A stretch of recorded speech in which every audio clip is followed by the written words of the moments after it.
الشيطان اللعين الرجيم بسم الله الرحمن الرحيم الحمد لله الذي يخلق ولم يخلق ويرزق ولا يرزق ويطعم ولا يطعم ثم الصلاة والسلام على عبدك ونبيك وصفيك ورسولك وخيرتك من الخلق أبي القاسم محمد اللهم صل على محمد وآل محمد وعلى أهل بيته الطيبين الطاهرين المعصومين المظلومين سيما ابن عمه علي عليه السلام وهو النبأ العظيم والصراط المستقيم والقرآن الكريم وهو الصديق الأكبر والفاروق الأعظم وحبل الله المتين وإمام المسلمين ووصي رسول رب العالمين واللعنة الدائمة على أعدائهم أجمعين. أما بعد فقد قال علي بن موسى الرضا عليه الصلاة والسلام لا يكون المؤمن مؤمنا حتى تكون فيه ثلاث خصال سنة من ربه وسنة من نبيه وسنة من وليه صلوات على محمد وآل محمد. اللهم صل على محمد وآل محمد.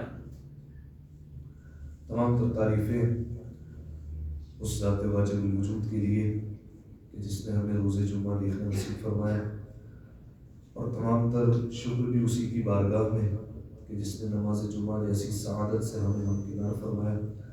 مزید توفیقات میں اضافے کے لیے، اپنے نفوس کی اصلاح کے لیے اور تقوی کی دولت سے مالا مال ہونے کے لیے ایک دفعہ مل جل کر بآواز بلند صلوات دیا کرتے ہیں۔ اللهم صل على محمد وآل محمد۔ جزاک اللہ۔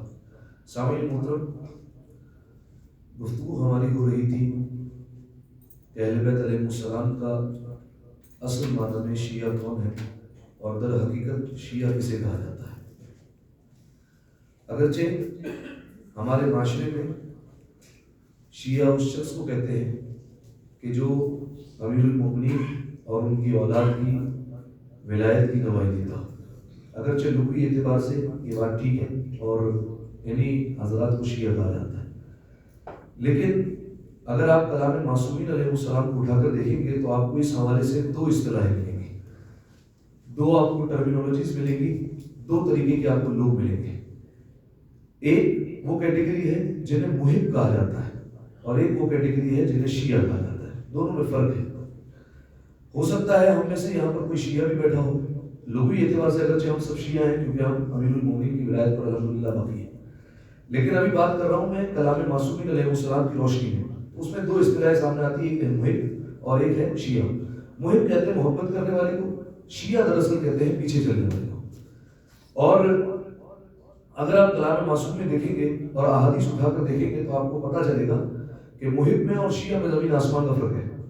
جس طریقے کا اہل بیت علیہ السلام نے شیعہ چاہا ہے اس پر شاید ہم میں سے کوئی نہ اترتا، بلکہ میں جو ہے وہ سب کو کیوں کہوں، بلکہ میں خود تو نہیں اترتا کم سے کم۔ میں اپنے آپ کو اہل بیت علیہ السلام کو محب تو کہہ سکتا ہوں، لیکن احادیث پڑھنے کے بعد میں کم از کم یہ نہیں کہہ سکتا کہ میں اہل بیت علیہ السلام کا حقیقی شیعہ ہوں۔ اگرچہ لغوی اعتبار سے یہ لفظ ہم پر صدق آتا ہے، لیکن اہل بیت علیہ السلام کے کلام کی روشنی میں یہ کہنا بہت مشکل ہے۔ اب اس میں نے کچھ حدیث آپ کی خدمت میں پیش کی تھی، آج ایک اور حدیث آپ کی خدمت میں پیش کریں گے۔ مثال کے طور پر فقط کہہ دیتا ہوں، ایک حدیث جو پیش کی تھی وہ آپ کے سامنے دوبارہ رکھ دیتا ہوں تاکہ آپ کو اندازہ ہو۔ جیسے بالفرض چوتھے امام اپنے گھر میں موجود ہیں اور چوتھے امام کسی کام میں مشغول ہے، خادم آتا ہے اور کہتا ہے کہ مولا دروازے پر آپ کے شیعہ مل جائیں گے۔ روایت کے جملے کہ چوتھے امام اٹھے اور لگ گئے اور دوڑے دروازے کی طرف، جا کر دیکھیں کہ کون آیا ملنے کے لیے۔ جیسے ہی مولا دروازے پر پہنچے اور مولا نے دروازہ کھول کر دیکھا تو مولا نے کہا کر جھوٹ بولا انہوں نے، کس نے کہا ہمارے شیعہ آئے تھے؟ اس کے بعد مولا نے کہا کہ اگر تم لوگ کہتے ہو کہ تم ہمارے شیعہ ہو، آئین اصول عبادت، تمہارے چہروں پر عبادت کی رونق کہاں ہے؟ آئین اصول سجود، تمہارے چہرے پر سجدے کا نشان ہونا چاہیے تھا، وہ کہاں ہے؟ تمہارے چہرے پر عبادت کی ایک الگ سے رونق نظر آنی چاہیے تھی، وہ رونق کہاں ہے؟ وہ تو مجھے نظر نہیں آئی، قدر جھوٹ بولا انہوں نے۔ اب سامعین محترم، اس ایک حدیث سے آپ اندازہ لگا لیں کہ شیعہ اور ہے، محب اور ہے، محبت کرنے والا اور ہے، شیعہ اور کہا جاتا ہے۔ محبت کرنے والا کون ہوتا ہے؟ محبت کرنے والا وہ ہوتا ہے کہ جو اہل بیت علیہ السلام کی محبت کو دل میں بسائے رکھے، ٹوٹ کر ان سے محبت کرتا ہو، ایک، ان کے دشمنوں سے کسی قسم کا تعلق نہ رکھے، ان سے اظہار بیزاری کرتا ہو، دو، اور پھر اہل بیت علیہ السلام کے فرامین پر عمل تو کرتا ہو لیکن کبھی کبھار کوتاہی ہو جاتی ہو، اسے کہتے ہیں محب۔ لیکن شیعہ وہ ہوتا ہے کہ جس میں چار باتیں طے شدہ ہیں، جناب سیدہ کی حدیث کے مطابق بیان کر رہا ہوں، محبت بھی کرتا ہو ہم سے، ہمارے دشمنوں سے اظہار بیزاری بھی کرتا ہو، جن باتوں کا ہم نے حکم دیا اسے کرتا ہو، جن باتوں سے ہم نے روکا اسے روکتا ہو۔ یہ چار باتیں تو شیعہ ہے۔ شہزادی سے پوچھا گیا اگر یہ چار باتیں مکمل نہیں ہیں اور ابتدائی دو باتیں پوری ہیں لیکن بعد والی دو میں کوتاہی ہو جاتی ہے، شہزادی کا پھر ہمارا محب ہے، محبت کرنے والا ہے لیکن شیعہ نہیں ہے۔ ہم سے جو محبت کرنے والا ہے اس کو بھی ہم جنت میں لے کر جائیں گے اور اس کی شفا بھی کروائیں گے، لیکن پہلے جو ہے وہ اپنی سزا بھگتے گا، اس کے بعد جو ہے وہ جنت میں جائے گا۔ اور شیعہ کا کیا مقام ہے؟ شیعہ کا مقام یہ ہے کہ ان کے متعلق کہا گیا ہے کہ یہ شیعہ وہ ہے امیر المومنین کے جو بغیر حساب کتاب کے جنت میں داخل ہوتے ہیں، ٹھیک ہے، اور یہ بالکل صحیح حدیث ہے کہ بغیر حساب کتاب کے ہی جنت میں جائیں گے، لیکن کچھ علامتیں ہیں، وہ علامتیں ہوں گی تو جائیں گے، ٹھیک ہے۔ اب آئیے اگلی حدیث آپ کے سامنے پیش کرتے ہیں۔ آج جس حدیث کو پیش کرنا ہے آپ کے سامنے وہ دراصل حدیث ہے امام سامن، امام زامن، امام رؤوف، امام علی بن موسیٰ الرضا علیہ السلام کی۔ اللہم صلی علی محمد و آل محمد۔ انتہائی خوبصورت اور لطیف حدیث ہے اور اس حدیث کو شیخ صدوق نے اپنی کتاب میں نقل کیا اور بہترین حدیث ہے، سماعت فرمائیے۔ امام نے فرمایا لا یکون المؤمن مؤمنا، امام نے فرمایا جو ایمان کا دعویٰ کرتا ہے، یعنی جو یہ کہتا ہے کہ میں مومن ہوں، امام نے کہا وہ مومن اس وقت تک ہو ہی نہیں سکتا حتی تکون فیہ ثلاث خصال، جب تک اس میں تین خصلتیں نہ ہوں، تین باتیں نہ ہوں۔ اگر یہ تین باتیں ہوں گی تو وہ مومن ہے، شیعہ ہے۔ اگر یہ تین باتوں میں سے ایک بھی کم ہے تو پھر شیعہ نہیں۔ وہی والی بات، محب تو کہہ سکتا ہے اپنے آپ کو، محبت کرنے والا تو کہہ سکتا ہے لیکن شیعہ نہیں ہوا، تین خصلتیں ہونی چاہیے۔ اب مولانا رضا سے سوال کیجیے، مولا بتائیے کون سی تین خصلتیں ہیں اور وہ صفت کون کون سی ہے؟ تو مولانا نے فرمایا سنت من رب و سنت من نبی و سنت من ولی، فرمایا کہ ایک صفت اس کو پروردگار عالم کی اپنانی پڑے گی، ایک صفت اس کو نبی مرسل کی اپنانی پڑے گی، ایک صفت ولی کی یعنی ائمہ علیہ السلام کی اپنانی پڑے گی۔ اگر یہ تین صفتیں اپناتا ہے تو پھر اس کے بعد کہا جائے گا کہ یہ مومن ہے، ٹھیک ہے۔ ایک رب کی صفت اپنائے، ایک نبی کی صفت اپنائے، ایک ولی کی صفت اپنائے، ٹھیک ہے۔ اب دیکھیے پروردگار عالم کی کئی صفتیں ہیں، پہلے مولا نے کہا کہ اپنے رب کی صفت اپنائے، کون سی صفت ہے وہ بیان کرتا ہوں میں آپ کے سامنے، لیکن آپ دیکھیے پروردگار عالم کی کئی صفتیں ہیں، کتنی صفتیں؟ فقط قرآن اگر کھولتے ہیں تو قرآن کی جلد پر 99 نیمز، 99 نام تو اللہ کے وہی لکھے ہیں، ٹھیک ہے۔ وہ اللہ کی دراصل صفت ہے، رحمان، رحیم، غفور، رحیم، شکور، یہ ساری کی سارے کیا پروردگار عالم کی صفت ہے، ٹھیک ہے۔ اچھا کیا صرف 99 ہے؟ نہیں، اور بھی صفت ہے۔ آپ دعائے جوشن کبیر اٹھائیے، دعائے جوشن کبیر میں 1000 نام ہے پروردگار عالم کے، ٹھیک ہے۔ تو یہ پروردگار عالم کی علیحدہ علیحدہ صفت ہے۔ دعائے مجیر اٹھائیں گے آپ کو اس میں علیحدہ صفتیں مل جائیں گی، دعائے عرفہ اٹھائیں گے آپ کو اس میں علیحدہ صفتیں مل جائیں گی، ٹھیک ہے۔ تو یہ پروردگار عالم کی کئی صفتیں ہیں جو ہم سنتے ہیں۔ اب پروردگار عالم چاہتا ہے کہ میرا بندہ جو ہے وہ میری صفت بھی اپنائے اور اپنے اندر کچھ صفتیں لے کر آئے، ٹھیک ہے، اپنے اندر صفتیں پیدا کرے۔ البتہ ایک صفت کی پروردگار عالم نے اجازت بھی دی ہے، ٹھیک ہے، وہ کون سی صفت ہے؟ وہ ہے متکبر۔ تکبر صرف اور صرف پروردگار عالم کو زیبا ہے، بندوں پر نہیں جچتا۔ حتیٰ کہ اہل بیت علیہ السلام کے لیے تکبر جو ہے وہ جائز نہیں ہے، یہی وجہ ہے کہ اہل بیت علیہ السلام پروردگار عالم کے سامنے سجدہ کرتے ہیں، ٹھیک ہے۔ لہذا متکبر نام صرف اور صرف پروردگار عالم کا ہے، ٹھیک ہے۔ اور کسی عالم سے پوچھا گیا تھا کہ پروردگار عالم کو متکبر کیوں کہتے ہیں؟ کیوں کہتے ہیں تکبر کرنے والا؟ کیوں کہتے ہیں فخر کرنے والا؟ کہا کہ جس کے آگے علی سجدہ کرتا ہو، جس کے آگے سیدہ سجدہ کرتی ہو، جس کے آگے محمد مصطفیٰ عبادت کے لیے کھڑا رہتے ہو تو پھر اس پر فخر بنتا ہے، اس پر فخر جچتا ہے۔ لیکن پروردگار عالم نے اس ایک صفت کی اجازت بندوں کو نہیں دی، متکبر کی، ٹھیک ہے۔ لیکن اس کے علاوہ جو باقی صفتیں اس میں سے کچھ صفتیں ایسی ہیں جن کے متعلق پروردگار عالم چاہتا ہے میرا بندہ وہ صفتیں اپنائے۔ بالفرض پروردگار عالم رحمان ہے تو وہ چاہتا ہے میرا بندہ دوسروں پر رحم کرے۔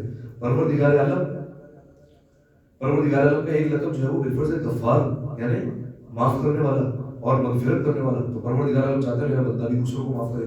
اسی طریقے سے پروردگار عالم کی کئی صفتیں۔ اب مولا رضا نے جو یہاں پر صفت بیان کی، مولا رضا نے بیان فرمایا ایک صفت اپنے رب کی اپنائے۔ اب وہ کون سی صفت اپنانی ہے؟ مولا فرماتے ہیں فَأَمَّا السُّنَّةُ مِن رَبِّهِ، فرمایا جہاں تک تعلق ہے اپنے رب کی سنت اپنانے کا، تو جو رب کی صفت اپنانی ہے، جو رب کی سنت اپنانی ہے وہ کیا ہے؟ فرمایا فَكِتْمَانُ السِّرِّ، فرمایا کہ دوسروں کے گناہوں پر پردہ ڈالنا ہے، دوسروں کے گناہوں کو چھپانا، یہ صفت اپنانی پروردگار عالم کی۔ پروردگار عالم کا نام سنتے ہیں نا، ستار العیوب، گناہوں کو چھپانے والا، پردہ پوشی کرنے والا۔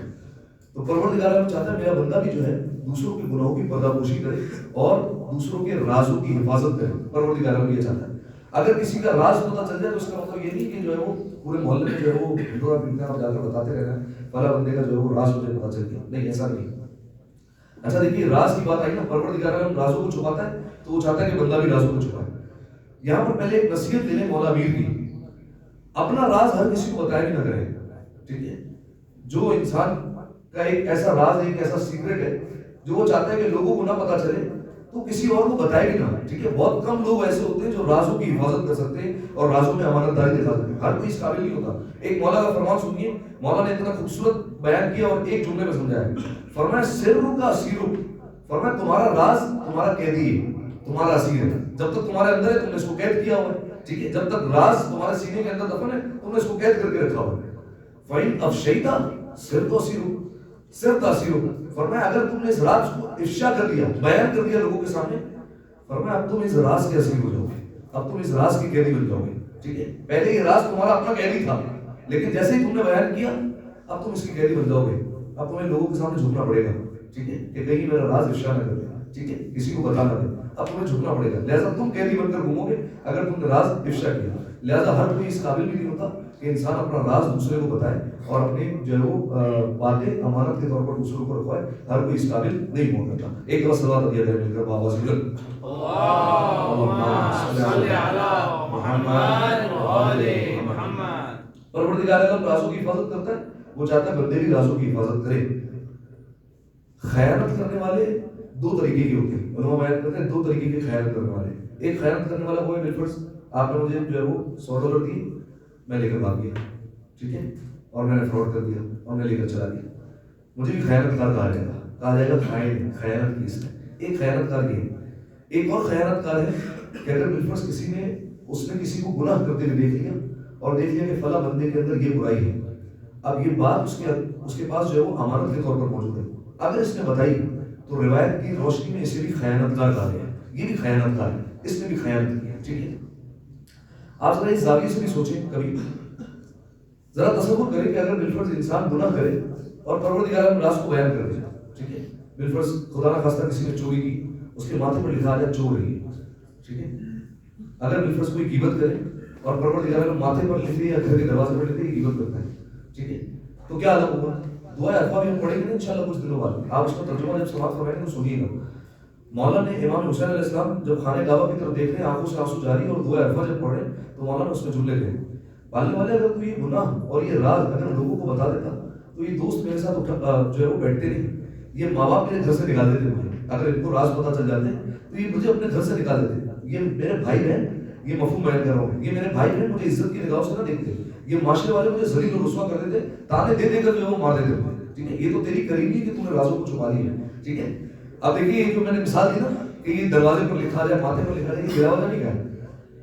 آپ جا کر پرانے انبیاء کے واقعات پڑھیں، جائیے جناب موسیٰ علیہ السلام کے اور اس سے پہلے امتوں کے واقعات پڑھیں، اس میں کیا ہوتا؟ اگر اس میں کوئی بندہ گناہ کر لیتا تھا تو اسے وارننگ ملتی تھی، ٹھیک ہے؟ اور اسے کہا جاتا تھا بھائی یہ آخری پڑاؤ ہے، ایک دفعہ گناہ کر دیا اب نہیں ہونا چاہیے، ٹھیک ہے؟ وارننگ دی گئی تمہیں، اب اس گناہ سے پرہیز کرو۔ نبی خدا جب بتاتے تھے نا گناہ سے پرہیز کرو اور وہ پھر بھی نہیں بچتا تھا اور بار بار گناہ کرتا تھا، تو پرانی امتوں میں یہ ہوتا تھا کہ ماتھے پر لکھا ہوا جاتا تھا، ٹھیک ہے؟ دروازوں پر لکھا ہوا جاتا تھا اس بندے نے یہ گناہ کیا، اس شرمندگی کے باعث وہ گھر سے باہر بھی نہیں نکل سکتا تھا، ٹھیک ہے؟ یہ ہوتا تھا پرانے زمانے میں۔ ایک اور صلوات عطیہ کریں گے مل کر واپس، اللہم صلی علی محمد و آل اس سے پہلے صلوات پڑھیں گے، اللہم صلی علی محمد و آل محمد۔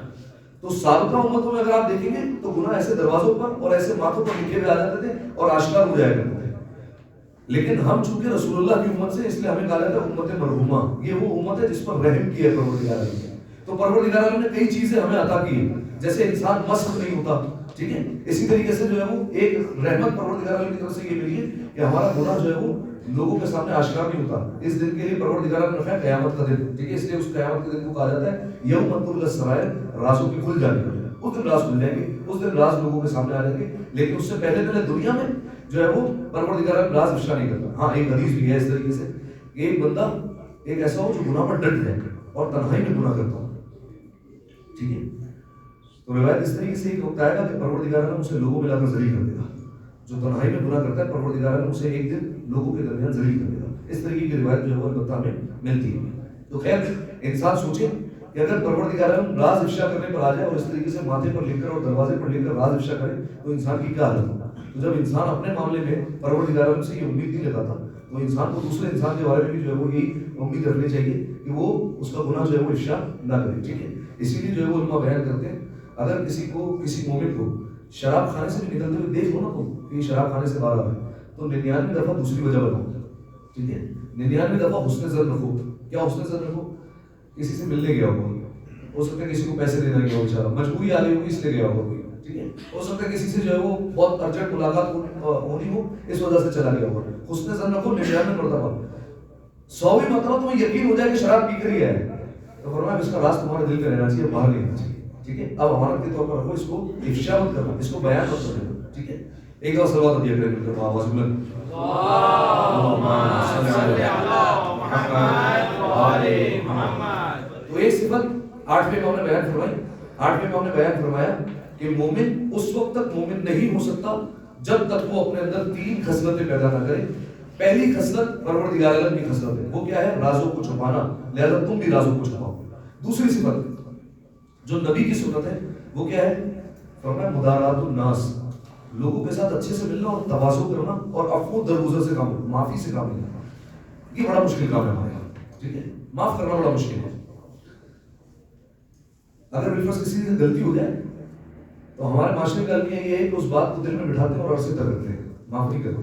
ٹھیک ہے, حالانکہ انسان پروردگار عالم سے یہی امید کرتا ہے کہ پروردگار عالم مجھے معاف کر دے, لیکن بندوں کو وہ معاف کرتے ہوئے نظر نہیں آتا. اب میں آپ کے سامنے جو ہے ایک بات رکھتا ہوں. دیکھیے پروردگار عالم نے معاف کرنے کے نا بہانے رکھے اپنے پاس. ٹھیک ہے, بہانے دیے ہیں اس نے. بالفرض تم نے گناہ کر لیا, شرمندہ ہونا, رات کو اٹھنا, ایک دفعہ آسمان کی طرف دیکھ کر کہتے ہیں یا رب اے پالنے والے. روایت جو ہے پروردگار عالم معاف کر دیتا ہے. ٹھیک ہے, بہانے بتا رہا ہوں میں پروردگار عالم.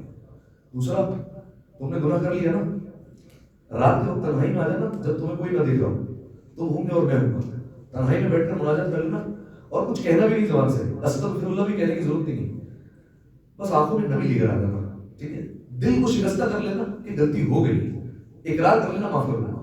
2, اچھا پھر بھی تم سمجھتے ہو کہ معاف نہیں ہوا اور مجھے معافی نہیں ملی ہے, فرمایا پھر ایک کام کرنا, شب جمعہ آ جانا. شب جمعہ وہ ہے کہ جب پروردگار جہنم سے آزادی دے رہا ہوتا ہے, اس دن جو ہے وہ معاف کر دوں گا. ٹھیک ہے, اچھا شب جمعہ بھی معافی نہیں ملی بالکل, تو پھر میں نے سال کے کچھ دن ایسے رکھے, کچھ راتیں ایسی بنائی کہ جس میں معافی مانگو گے تو معافی مل جائے گی. عرفہ کا دن ہے, شب قدر ہے, ماہ رمضان المبارک ہے, پروردگار نے بہانے رکھے میں. ٹھیک ہے, پھر نیکیاں کرتے جاؤ گے تو جو ہے وہ پروردگار گناہ معاف کرتے رہے گا. اچھا تم استغفار کرنے کی قدرت نہیں رکھتے ہو نا, محمد والے محمد پر درود بھیجتے رہو گے, یہ خود تمہارے گناہوں کا کفارہ ہو جائے گا. ٹھیک ہے, ایک اور حدیث سنیے, ابھی جو ہے وہ آج بھی آپ اس پر انجام دے سکتے ہیں.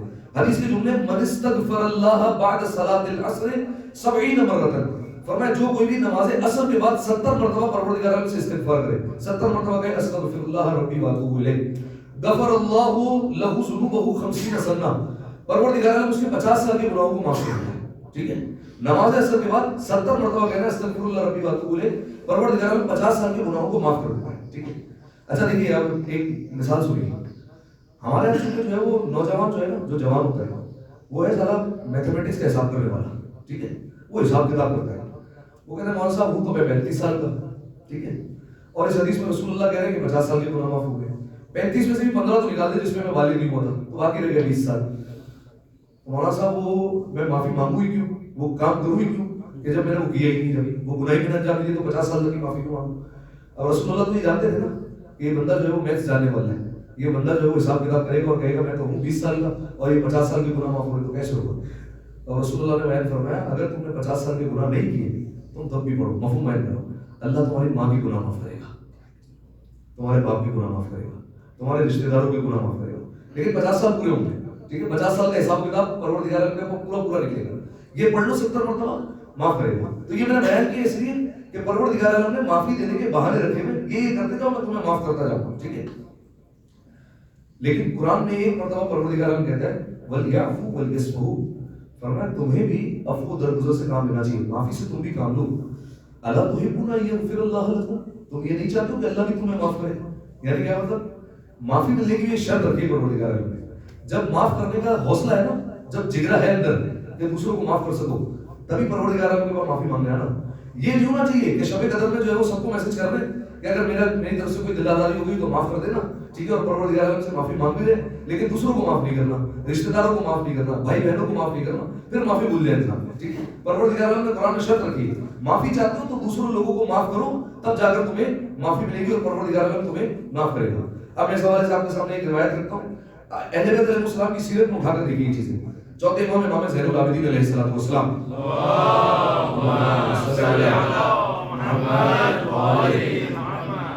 روایت کے جملے آپ جانتے ہیں اماموں کا دور غلاموں کا اور کنیزوں کا دور ہوتا تھا. روایت کے جملے چوتھے امام نے وضو کا پانی طلب کیا کنیز سے، اور کنیز سے کہا وضو کا پانی لے آؤ.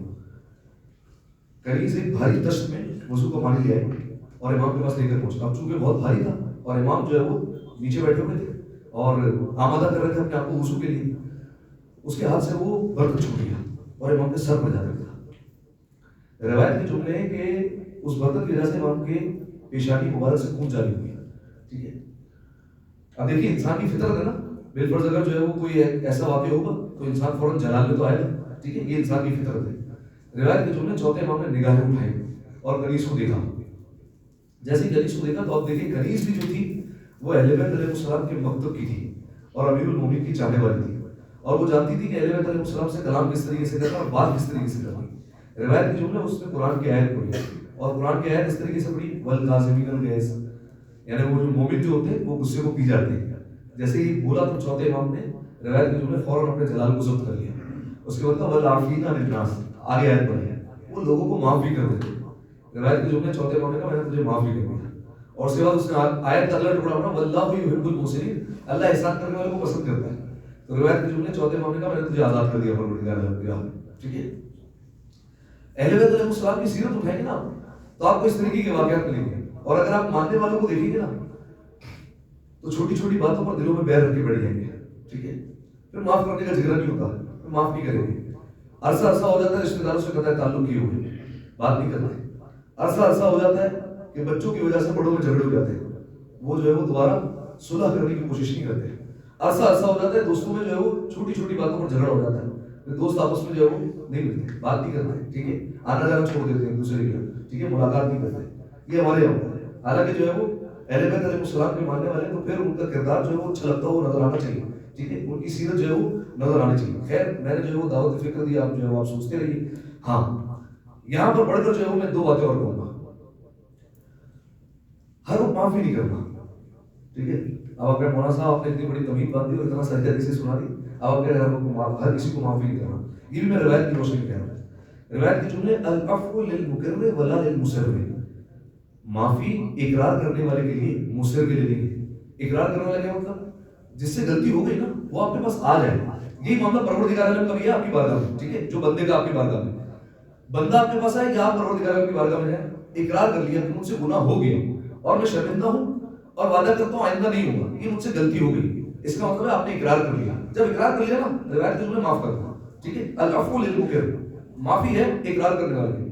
ولا للمصر، مصر کے لیے نہیں. مصر کون ہوتا ہے؟ مصر وہ ہوتا ہے کہ ایک مرتبہ جو ہے وہ آپ سے معافی مانگی، بالفرض اس نے آپ کو جو ہے وہ 25 بندوں کے درمیان جو ہے وہ گالی دی تھی اور جو ہے وہ بالفرض آپ کے ماں باپ کو برا بنا کے دیا. اب آپ سے آگے معافی مانگی. ٹھیک ہے، آپ نے معاف کر دیا. 10 دن بعد پھر آگے وہی کر رہا ہے، 15 دن بعد آگے پھر وہی کر رہا ہے. ٹھیک ہے، یہی معاملہ پروردگار عالم کی بارگاہ میں. ایک گناہ کی معافی دے دی پروردگار عالم نے، اب وہی گناہ جو ہے وہ بار بار پروردگار عالم کی بارگاہ میں کر رہے ہیں ایک گناہ کرنے کے بعد. اب روایت کے جملے 8ویں امام فرماتے ہیں یہ اللہ سے توبہ نہیں کر رہا، یہ اللہ کا مذاق اڑا رہا ہے. ٹھیک ہے، یہ اللہ سے مذاق کرنے آیا تھا. ایک گناہ کرتا ہے، معافی مانگتا ہے، پھر دوبارہ وہی گناہ کرتا ہے. یہ ہے گناہ پر مصر، اب اس کو معافی نہیں ملے گی. ٹھیک ہے، یہی معاملہ بندوں میں بھی ہے.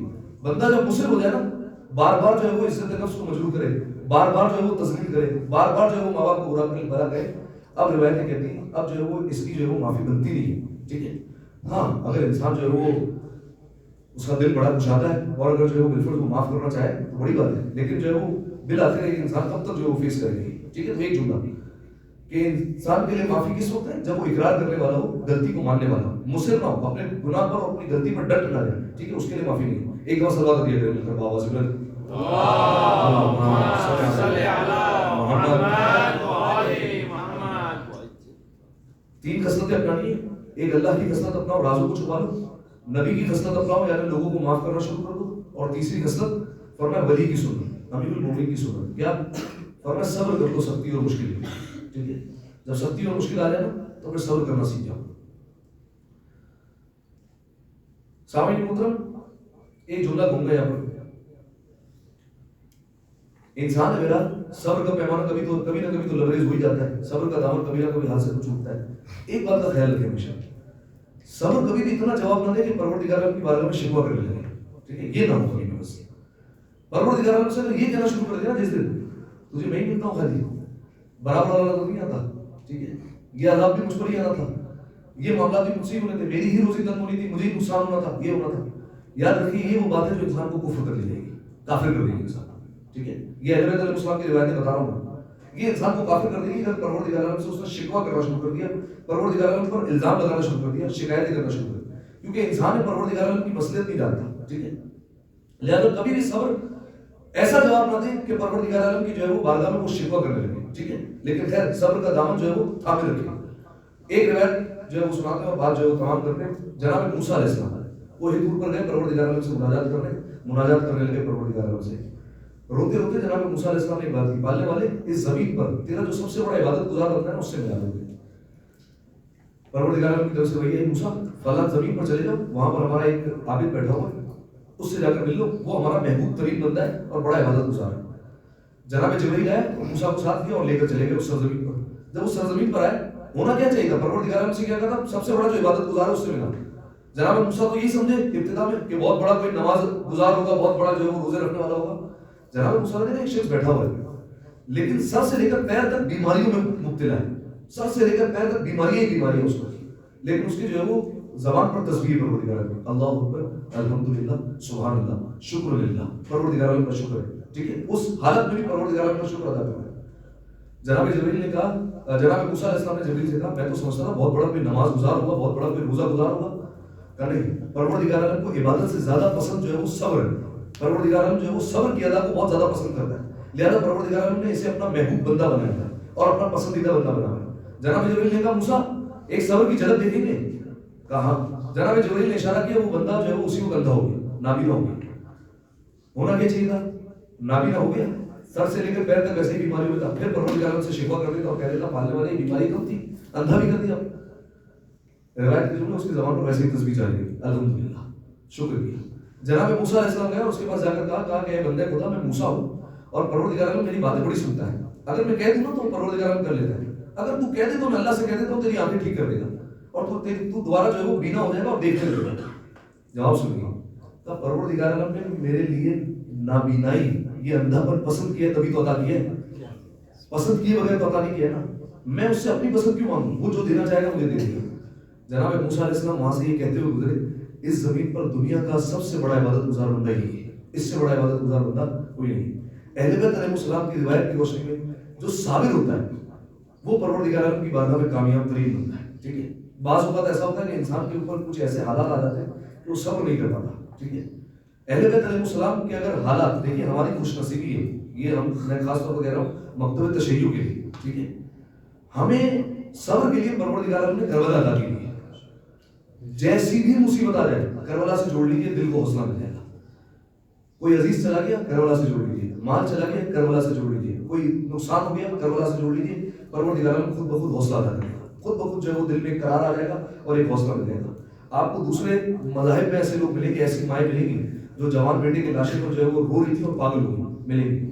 مکتب تشیع میں آپ کو نہیں ملے گا، وہ بہت ہی کم ملے گا۔ اس کی وجہ یہ ہے کہ ہم اگر ایثار ثواب بھی کرتے ہیں اپنے جوان کے لیے تو پھر عجیب پر کمانا کرتے ہیں، کیونکہ ہمارے پاس ایک جو ہے وہ کردار موجود ہے، ٹھیک ہے۔ تو پروردگار عالم کا اس پر بھی جو ہے ہمیں شکر ادا کرنا چاہیے۔ خیر خلاصہ کلام، مومن اس وقت تک مومن نہیں ہوتا جب تک تین خصلتیں نہ اپنائیں، ایک اللہ کی خصلت، ایک نبی کی خصلت، ایک ولی کی خصلت۔ اللہ کی خصلت یہ رازوں کو چھپاؤ دوسروں کے، نبی کی خصلت دوسروں کو معاف کیا کرو، اور ولی کی خصلت صبر کیا کرو، ٹھیک ہے، سختی میں اور پریشانی میں، ٹھیک ہے۔ یہاں تک بات تمام ہو گئی۔ آخری بات اور جو ہے وہ ہماری گفتگو مکمل ہو جائے گی، وہ یہ کہ گزشتہ جمعے میں خطبے میں میں نے ایک مسئلہ بیان کیا تھا، ایک فقہی مسئلے پر جو ہے وہ ہماری گفتگو ہوئی تھی، اور اس کے حوالے سے جو ہے وہ کچھ لوگوں کو کنفیوژن ہوئی، اور بہت سارے لوگوں نے کلیئر کرنے کے لیے مجھ سے مسئلہ پوچھا بھی کہ جو ہے وہ اصل معاملہ یہ کیا ہے۔ وہ مسئلہ کیا تھا؟ وہ مسئلہ یہ کہ اگر بالفرض کوئی کافر کے ہاتھ کا کھانا کھائے، کافر سے مراد میری یہودی عیسائی اور مجوسی نہیں ہے، یہودی عیسائی اور مجوسی کے ہاتھ کا کھانا جائز ہے، کیونکہ ان کے ہاتھ پاک ہے، وہ خود پاک ہے تو ان کا ہاتھ بھی پاک ہے، اور وہ جب بنائے گی کھانا تو کھانا بھی پاک ہوگا، اور ان کے ہاتھ کا کھانا کھایا جا سکتا ہے۔ دیکھیے اچھا یہ بات یاد رکھیے، حلال ہونے میں، پاک ہونے میں، اور کھانا کھانے میں اور کھانے کے درجے میں بڑا فرق ہے، ٹھیک ہے؟ یعنی اس کا مطلب یہ معنویت میں فرق آ سکتا ہے انسان کے، حرام کا گناہ نہیں ملے گا اس کو، اگر یہودی کے ہاتھ کا عیسائی کے ہاتھ کا کھانے کا گناہ نہیں ملے گا، روحانیت میں ضرور فرق پڑے گا، ٹھیک ہے؟ اس کی وجہ یہ کہ علماء بیان کرتے ہیں کہ اگر بالفرض ایک خاتون بغیر وضو کے کھانا بنائے، اس کھانے کا مقام الگ ہے، اور ایک خاتون وضو کے ساتھ کھانا بنا لے، اس کا جو ہے وہ درجہ الگ ہے، وہ روحانیت پر ایک الگ اثر ڈالے گا، ٹھیک ہے؟ تو روحانیت کی بھی بات نہیں ہو رہی، ابھی بات ہو رہی ہے پاکیزگی کی اور نجاست کی۔ تو اگر بالفرض اہل کتاب کا یہودی عیسائی اور مجوسی، اگر ان میں سے اگر کوئی بالفرض کھانا بنائے تو کھانا جائز ہے۔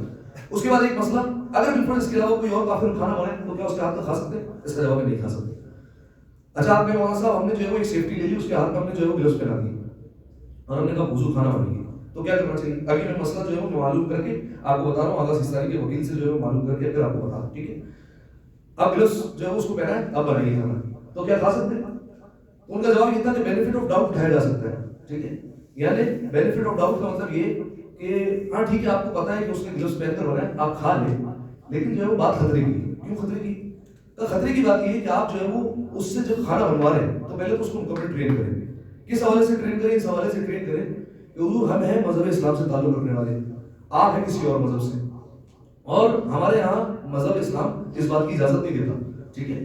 اور ہم آپ کے ہاتھ کا کھانا نہیں کھا سکتے۔ اب اس کی دل آزاری ہوتی ہے، اس میں شریعت جو ہے وہ اجازت دیتی ہے، دل آزاری ہوتی ہے تو ہو جائے، لیکن اس میں شریعت جو ہے وہ کوئی رعایت نہیں دیتی ہے۔ بالفرض آپ نے جو ہے وہ اسے ٹرین کر دیا اور اس حوالے سے بتایا کہ دیکھو اگر جب تم کھانا بناؤ تو تم نے اگرچہ گلوز پہنے ہیں، تو گلوز پہننے کا مطلب ہے تم اپنے جو ہے وہ جسم پر خارش نہیں کر سکتے، ٹھیک ہے؟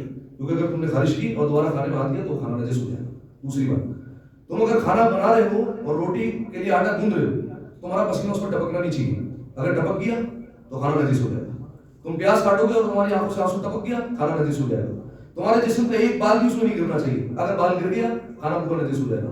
حتیٰ کہ تمہارے جسم کا ایک عضو بھی اگر اس سے مس ہو جائے گا کھانا نجس ہو جائے گا۔ اس کو اتنا مکمل ٹرین کرے اور اس کے بعد وہ بنائے، ٹھیک ہے؟ اس کے بعد پھر اگر آپ کہتے ہیں کہ اگر بالفرض جو ہے وہ اس نے گلوز پہن کر بنوایا، ٹھیک ہے، اور جو ہے وہ بینیفٹ آف ڈاؤٹ یہاں پر اٹھایا جا سکتا ہے کہ گلوز پہن کر بنایا تو اس نے مس نہیں کیا ہوگا، اس لیے کھایا جا سکتا ہے، ٹھیک ہے؟ تو خیر یہ جو ہے وہ مختصر سا مسئلہ، اس میں جو ہے وہ بہت سارے لوگوں کو کنفیوژن ہو گئی تھی، وہ یہ سمجھ لیتے ہیں کہ گلوز پہن کر اگر کھانا بنائے تب بھی کھانا جائز نہیں، ایسا نہیں ہے۔ بینیفٹ آف ڈاؤٹ یہاں پر اٹھایا جا سکتا ہے، لیکن جو ہے وہ احتیاط ضروری ہے، بات خطرے کی۔ جو الفاظ جو ہے وہ جو میں نے سنے تھے مستحق کے وکیل سے جو پوچھا تھا وہی میں نے آپ کی خدمت میں بیان کر دیا۔ ایک دفعہ صلوات دیا کریں مل کر بآواز بلند۔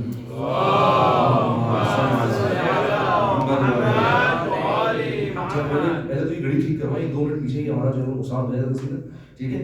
اعوذ باللہ من الشیطان اللعین الرجیم، بسم اللہ الرحمن الرحیم، انا اعطیناک الکوثر فصل لربک وانحر ان شانک هو الابتر۔ مل کر بآواز بلند صلوات پڑھیں۔ اللهم صل علی محمد وآل محمد۔ اعوذ باللہ من الشیطان اللعین الرجیم، بسم اللہ الرحمن الرحیم، الحمد للہ رب العالمین، والصلاة والسلام علی محمد النبی الرحمہ سید المرسلین، وعلی بن ابی طالب سید الوصیین، وفاطمة الزہراء سیدۃ النساء العالمین، وحسن المجتبی والحسین وعلی بن الحسین، ومحمد بن علی وجعفر بن محمد وموسى بن جعفر، وعلی بن موسى ومحمد بن علی وعلی بن محمد والحسن بن علی والحجة بن الحسن صلوات اللہ علیہم ائمة وسادة وقعدة بهم تولوا من اعدائهم وتبرأ اللهم اني نزيد بهم ائمة الفضل لهم انك على كل شيء قدیر۔ مل کر بآواز بلند صلوات پڑھیں۔ اللهم صل علی محمد وآل محمد۔